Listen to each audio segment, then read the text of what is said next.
ဘာလို့ game ပဲဆော့နေတာလဲကျွန်တော်ဒီမေးခွန်းကိုဖြေရမယ်ဆိုလို့ရှိရင်တော့ game ကကျွန်တော်နားမှာအမြဲရှိပေးတယ်ပေါ့နော်ကျွန်တော်ရဲ့ soul to ကောင်းဖတ်ပေါ့ကျွန်တော်စိတ်ပဲညင်ညင်စိတ်ပဲတူတူ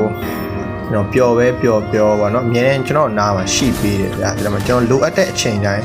ရှိပေးတယ်ပေါ့နော်ဒါကြီးကတတ်မဲ့ကိုလုံးမဖြစ်တယ်ဆိုတဲ့အရာဆိုပေးမဲ့ပေါ့နော်ကိုလိုအပ်တဲ့အချိန်နဲ့နားမှာရှိနေတဲ့အရာကိုလို့ game ကိုအများကြီးဆော့ပြီပေါ့နော်ပြောရမယ်ဆိုလို့ရှိရင်ဗျာ game ကတစ္ဆာရှိတယ်ဗျာတချို့တော့လူတွေကတစ္ဆာမဲ့တတ်ကြတယ်အဲ့တော့ဗျာကျွန်တော်ပြောရင်တော့ဘာလို့ဒီ game တွေပဲဆော့နေတာလဲလို့မေးမဲ့အစားဘာလို့ဒီ game ကိုဆော့နေတာလဲလို့မေးတဲ့မထင်ဘူး Alfiano Remix